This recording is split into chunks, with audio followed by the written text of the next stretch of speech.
ए कुटिया के माध्यम से या नर्सरी के प्लान बा। हम प्रकृति रक्षक हैं, हम बोलबे कहीं है कि हम पेड़ 20 साल से पेड़ पौधा जौन सूखता, फल फूल नहीं खे देत या कोनो तरह के समस्या बा हैं, तो ओकरा के हम ट्रीटमेंट करके कॉन्ट्रैक्ट बेसिस पर हम बगीचा लगाईला। अच्छा, बगीचा भी लगाई ले? बगीचा भी कॉन्ट्रैक्ट बेसिस पर लगाईला। रुआ पढ़ पर के अनुसार जैसन कॉन्ट्रैक्ट देगी। केहू चाहता 5 कट्ठा 10 कट्ठा 1 बीघा 2 बीघा 3 बीघा 5 बीघा बगीचा लगावे के तो सारा बने। 1 साल से लेकर के और 5 साल के कॉन्ट्रैक्ट लिए और 5 साल तक के जिम्मा हमरा के दिहल चाहता नहीं कि 5 साल में हमरा के डेवलप करके पूरा पेड़ दो, ओकरो व्यवस्था बा।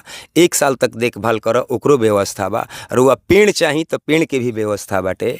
अगर कोनो साधु संत महात्मा कहीं योग्य करवावत रहे, चाहत रहे कि भाई रउए हमारा के जोग में आई है या कि मंडप वाला काम, मड़ई कुटिया वाला काम चाहत रहे कि रउए हाथों अगर मने बनवावल जाओ तो रउआ का ए तरीका के भी काम करो तनी या बुझाते जना के संपर्क करी तो हम करे खातिर तैयार बनी। अब अभी तक तो जन जाए कि कैले नहीं खी। अभी तो कुटिया के निर्माण 2-3 महीना पहले अपन सोच से भइल। अगर केहू संपर्क करे तो करे के ऐसा कुटिया या इस तरह के अलग अलग तरह के कुटिया के निर्माण करके दिहल जा सकता। हमनी के बानी जब बिहिया चौरस्ता ठीक बगल में संडौर मौजा में जैसे ही रउआ आवो तनी चक्की नौरंगा रोड जी सीधे जाके समाप्त हो जाता। ठीक एकरे बगल में जब आवो तनी तो देखो तनी रउआ कि एगो अद्भुत नज़ारा बा। माने तना मड़ई लागल बिया, माने कुटिया कहल जाऊ एकरा के। जग नियन जो मंडप के आकार दियाइल बा, माने फारका से देखला पर माने बुझाता जे कोनो साधु संत जब आवे वाला बड़े महाराज जी के जोग योग होखे वाली बिया। हमनियों को ऐसा बुझात रहे जे जब कुछ मने ए तरीका के बाद जब भाई जोग योग होई तो मने एगो यही तरीके हमनी के आगे नहीं जब भाई चलो तनी देखल जाऊ कहिए से देखो तनी जाई रोज यही राहे पई साधु आवत रे जोग होई कि ना होई भाई काय लोग के विचार बा। यह विचार लेके हमनी के जब पहुँचनी है जा तो यहाँ के बारे में जानकारी लगल कि जतना कुल कोई धइल बा कुल यहाँ के बा। यहाँ से हमनी के मिलब जा, यहाँ से जाने का प्रयास करब जा कि आखिर है हताना महंगा जमीन बे जो कहत लो जे बहुत महंगा कीमती जमीन हो गई। आई जब ये तरीका कर वो व्यवस्था बुझाता जो जोग योग होके हताना पूंजी इन्वेस्ट के लिए बनी तरीका कर वो सोच राखो तनी कि आज भी जौन पुराना परंपरा हमनी के रहला मड़ई टाटी के घर रहला वो तरीका के व्यवस्था रुए जो बनैले बनी। पूरा परिचय देते हुए रुआ का बहुत बहुत स्वागत बा जी। सबसे पहले तो मैं सबके नमस्कार करब और अपना बड़ बुजुर्ग के गोड़ लाग के प्रणाम करतनी और छूट के प्यार देतनी। हमार नाम तेज नारायण ओझा उर्फ राकेश कुमार ओझा हो। घर नावाडी, थाना बिहिया चौरस्ता से नीचे संडौर मौजा में हम बानी। और ये कुटिया के निर्माण कुछ सोच समझ के कइल गइल बा कि हमनी के संस्कृति और परंपरा हमनी के कुटिया और मड़ई के अब जग में या फोटो के रूप में हमनी के देखत नहीं जा। और सारी दुनिया टाइल्स के की तरफ बढ़ रहल बा, गर्मी की तरफ बढ़ रहल बा जौन कि हमनी के जान ले रहल बा। हम देखनी कि बहुत सारी समस्याएं बा गर्मी में बा। हम एगो प्रकृति रक्षक आदमी हई। हम पेड़ पौधा के काम करीला। पेड़ पौधा के सुरक्षा और संरक्षा के एगो हम अपना आप पर जिम्मा ले ले बनी कि ये पेड़ तो हर केहू लगा होता, फोटो खिंचवाता, फेसबुक व्हाट्सअप पर वायरल करता, नेता से लेकर के छोटा से लेकर के। लेकिन ओकरा के बचावे के अभियान में कोनो अभी हमनी के न सरकार की तरफ से और न ही समाज की तरफ से हमनी के कोनो ए पहल कइल गइल बा। माने रउए को जौन पर्यावरण बा ओकरा के बचावे खातिर रउआ लागल बनी। यही के माध्यम से कुटिया के निर्माण कइल गइल बा कि हमनी के जौन पुरान जौन हमनी के वंशज बाड़े बहुत पहले के कुटिया से स्टार्ट कइले। जौना घड़ी खपड़ा नरिया के ज़माना रहे ओहू घड़ी कुटिया के थी रहे कि जौन कि हमनी के गर्मी से बचावत रहे। लेकिन आधुनिक में इतना ना टेम्परेचर बढ़ गई कि जरा से आग सुरक्षा कुछ असुरक्षित भी महसूस हमनी के कहीं जा। जौना के चलते हमनी के करैकेट वगैरह की तरफ बढ़नी जा, टाइल्स की तरफ बढ़नी जा, पक्का मकान की तरफ बढ़नी जा। लेकिन हम देखनी कि धीरे धीरे तो लुप्त हो रहा बा, लुप्त हो रहा बा। कुछ दिन के बाद मड़ई टाटी बांस हमनी के कतना गाँव में कोट रही है से उजड़ गई सब कोनो कर यूज नहीं खे। रोजगार हमनी के जौन गरीब आदमी रहे है हमनी के गांव के रहे है सब रोजगार खत्म हो गई। एकरा पर कुछ बनावे वाला कमात रहे, कुछ बांस वाला कमाई, कुछ कर वाला कमाई, काट के मजदूरी के एगो साधन रहे तो भी अपन खत्म हो गई। और ए कुटिया के निर्माण ए सोच के कइल गइल बा कि जौना के माध्यम से हमनी के एकरा के लोग के बताई जा कि नहीं एगो अगर तारा भी समर्थवान बाड़ो तो एकरा के व्यवस्थित करो। एगो परंपरा भी हमनी के जीवित रहे के चाहिए और एमे बैठ के आनंद लेवे वाला समझी कि ए कुटिया के का आनंद बा। एसी के भी टक्कर दे सकता अगर फूल पौधा पेड़ तो उ पौधा तो के कुल भी- ठीक बा, जतना रउआ बात बत कही कहत नहीं कहे खातिर ठीक बा और सोच अच्छा बा, विचार बढ़िया बा। लेकिन आज माने महंगाई के युग लोग कहता जे महंगाई के युग चलता, ये महंगाई के युग में ई कुल कइला से आ सोचला से बाल बच्चा के काम धाम नानू चली। ना एकरा के यही माध्यम से भी बनावल गइल बा कि अगर केहू भाई के अगर इच्छा होखे कि हमें एह तरह के कुटिया या अलग अलग डिजाइन के भी कुटिया हम अपन व्यवस्थित करी, एगो हमरा व्यवस्थित जगह मिले जहाँ जन जाए कि हम जा कर के 2 मिनट शांति से बैठ सकी, कुछ अपना बारे में, कुछ परिवार के बारे में, समाज के बारे में शांति प्रिय जगह खातिर कुटिया ही बनावल गइल बा। ऐसन के बन सकता केहू भाई के इच्छा होखे कि हम बनावल चाहता नहीं तो हमरा से संपर्क करके एक तरह के कुटिया के निर्माण करावल जा सकता। अच्छा, तो ई बताई कारीगर आतना सुंदर कलाकारी कैले बे में हमनियो के देखत नहीं जा एक से एक मड़ई टाटी कुली पलानी लागत रही स, लेकिन ई जोन राउर माने एकदम माने माने केनियो से काटे वाला कोनो एथी माने नजर नहीं आवत। आतना सुंदर है माने कहल जाऊ जे भीतरी दू गो चाली हमनी के कहल जाला लगा देले बड़ी कि 2 आदमी माने भीतरी पर आराम भी करी हैं। पंखा उंखा लागल बा आ पूरा मय बांस के या कांडा के एकरा में प्रयोग कइल गइल बा, बाध के प्रयोग कइल गइल बा। आतना सुंदर ये मड़ई टाटी बिया आई जब आ देखत तनी फिर ई जगशाला मंडप टाइप के बनैले बनी।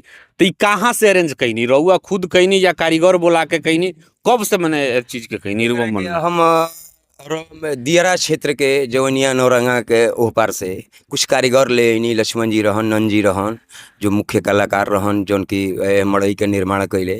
उनका के कहनी कि भाई हे ढंग से हमरा चाहिए ना बाबा, हम बना दिहल जाइए एकरा के बढ़िया से।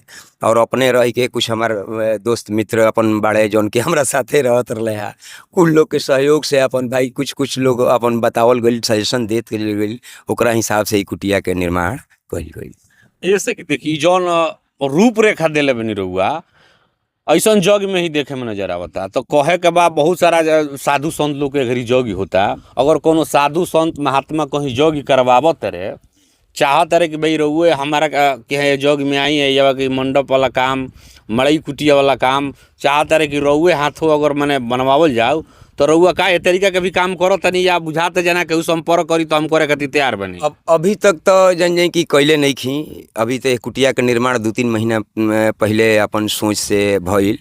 अगर केहू संपर्क करे तो ओकरा के ऐसन कुटिया या एह तरह के अलग अलग तरह के कुटिया के निर्माण करके दिहल जा सकता।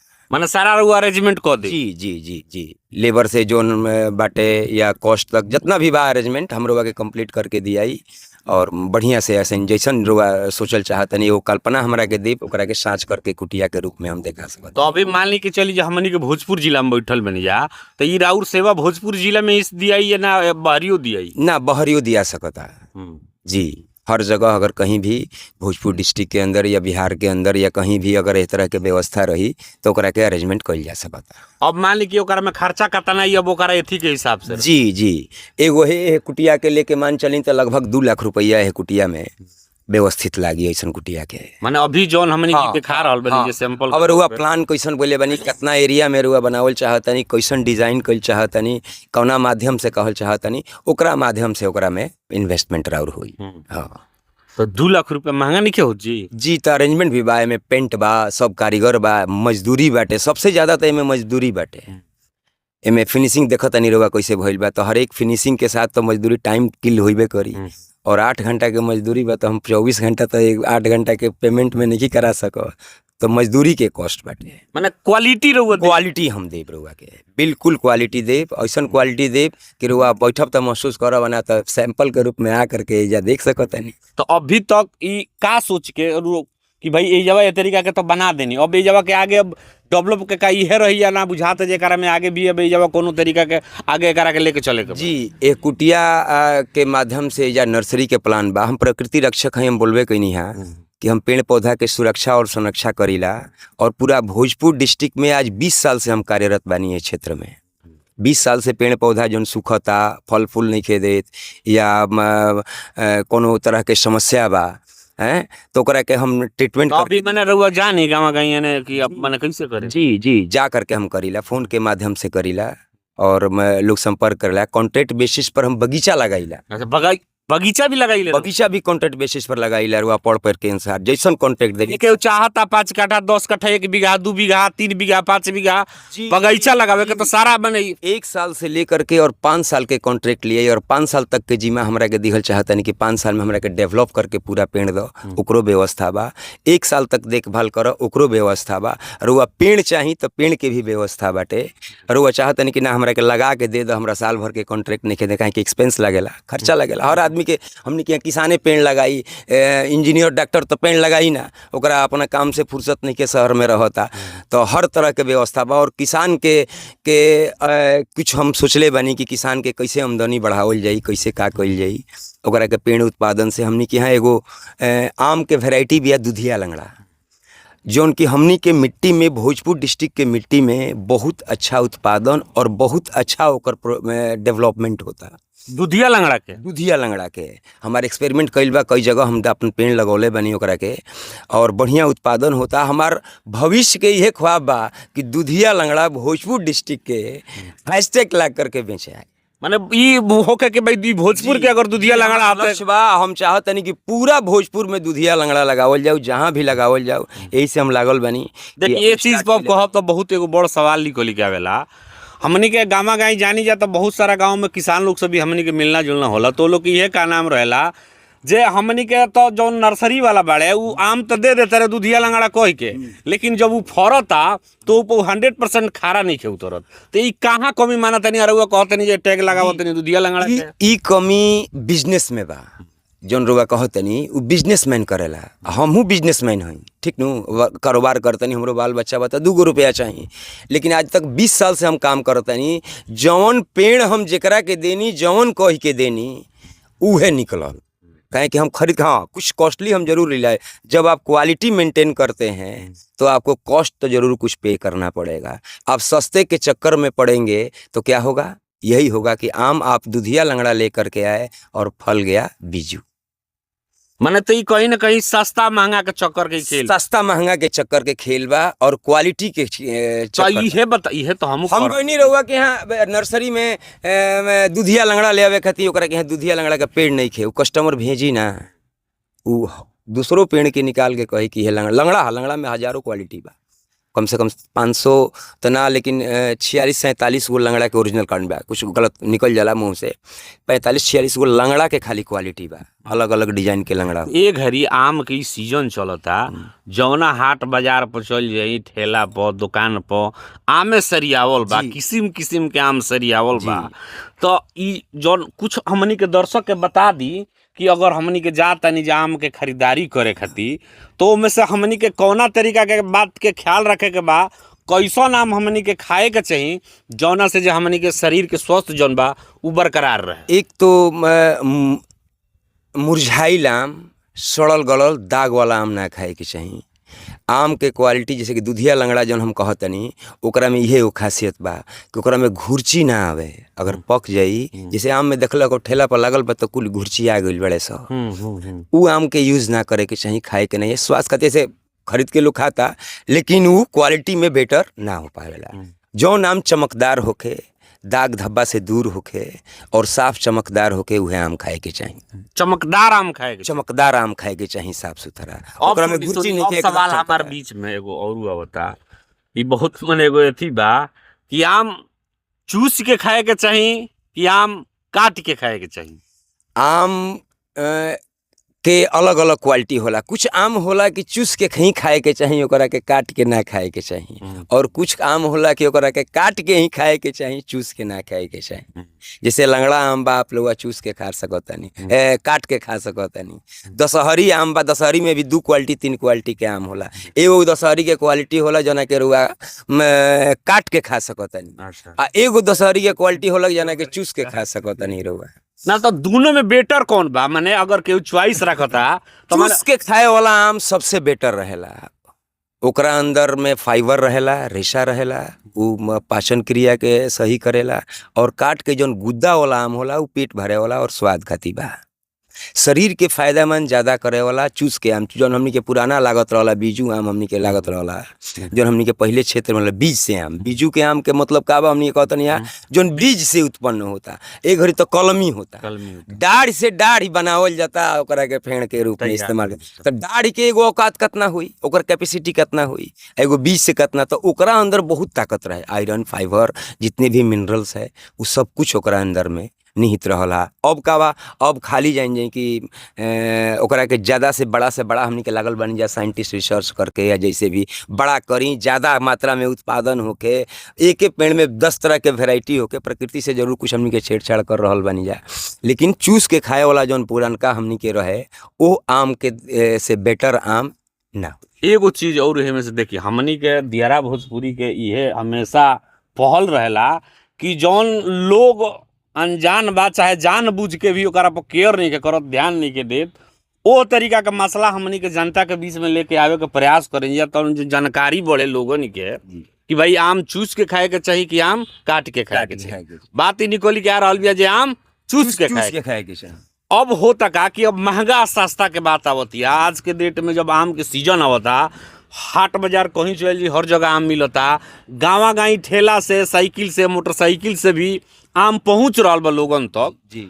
ओ में बहुत सारा लोग सस्ता के चक्कर में, महंगा के चक्कर में, तो रउआ जिसे कहने कि बीजू आम, तो पहले तो का रहे कि जौन बिया से तैयार भइल पेड़ रह सो, तो आज बहुत कम रही बा, नदारत रही, या तो पेड़ चुअता तो उस जगह से लोग ओकरा के सोपो कर देता, वो बाजार में आ ही नहीं के पाओ।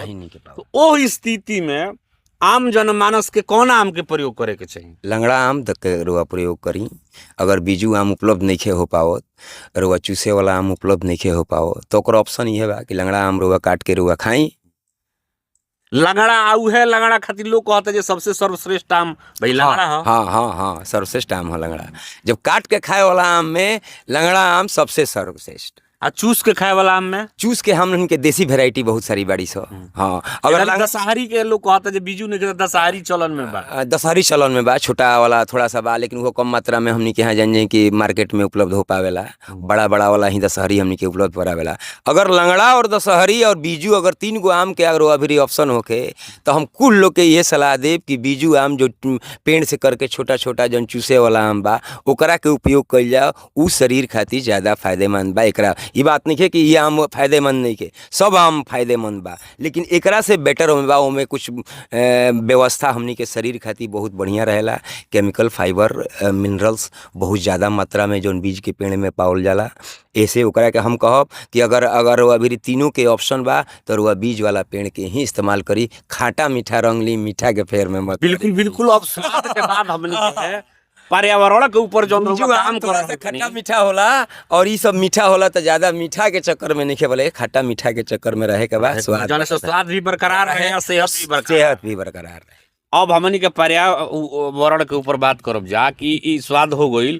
पर्यावरण के जौन रुआ संरक्षण खातिर जौन रुआ कनी है कि हमनी के बाग बचाई, बागवानी के जौन बा की ट्रेनिंग कर रहल बनी, माने लोगन के दे रहल बनी, या आप चाहत कि भाई ये तरीका कमा कि भाई हमू बगीचा लगवाई, हमू आम के पेड़ लगवाई, तो अब रुआ सबके परेशान भइला के जरूरत नहीं है।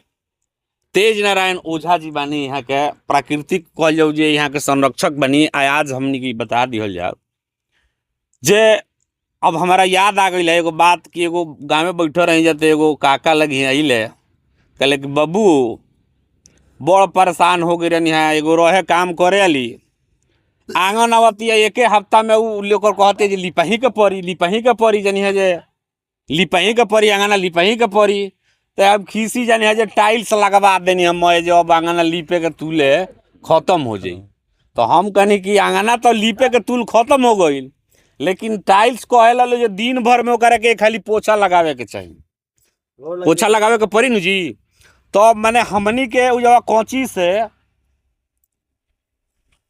कौची से पौकी में आ गई नहीं जा, ई रउआ चलल बनी कि ना भाई पर्यावरण जौन बा हमनी के पेड़ पौधा के बचावे के बा, जौन हमनी के पुरान परंपरा रहे मड़ई वाला, फपुआ नरिया वाला, ई सोच लेकर रउआ आइल बनी, एगो चौक चौराहा पर बैठल बनी। रउआ से अगर केहू मिलल चाहता तो कहवा आवे के पड़ी, का और आता पता बा, का और मोबाइल नंबर बा, एकरा बारे में कुछ बता दी दर्शक। जी यही कुटिया पर जौन जहाँ हमनी के इंटरव्यू लेते नहीं यहाँ के यही कुटिया बाटे, चौरस्ता से नीचे गौरा वाला रोड में कुछ दोनों सलेमपुर गौरा दू गो रोड जहाँ से ज्वाइंट होता गौरा वाला रोड में घुसब तो हमार कुटिया रोडे के पूर्वा और एजे से रउआ हमरा से संपर्क हो सकता। एगो नमूना के तौर पर पेड़ पौधा जितना भी चाहिए, अगर रउआ बगीचा लगावे के बा, कुटिया के निर्माण इस तरह के करे के बा तो एजे हमरा से मुलाकात हो सकता। एगो फॉर्म हमार बनौले बानी कौला इंटरप्राइजेज के नाम से, और कौला नर्सरी में अभी अगला या एक से 1.5 महीना के अंदर में पेड़ पौधा पहले हम खरीद के ला करके लोग के देतर नहीं है अपना से, अब एजे नर्सरी के हम निर्माण करे जा रहल बानी और एजे से पेड़ मिली रहुआ आ करके चूज करके अपना जोन भी जरा चाहिए ओकरा मिल सकता। कुटिया लगावल चाहता तो एजे से रहुआ कुटिया के भी अपन संपर्क कर सकता, नहीं जैसन व्यवस्था हुई वैसन। सणौर के पास हमार कुटिया भैया आई बिहिया चौरस्ता से नीचे, ओजे रहुआ। संपर्क नंबर बता। संपर्क 72 095 23 055। फिर से एक बार 72 095 23 055। यहाँ के रहनिहार तेज नारायण ओझा जी यहाँ के बात कही रउआ सबे सुननी। रउआ सबे के ई बातचीत कैसन लागल कमेंट्स करके जरूर बताई। चैनल पर नया बानी तो फॉलो कर ली, यूट्यूब पर देखतानी तो सब्सक्राइब कर ली। बाकी यही तरीके के वीडियो देखे खातिर देखत रही आपन बोली आपन माटी, दियारा भोजपुरी खाटी। बहुत बहुत धन्यवाद।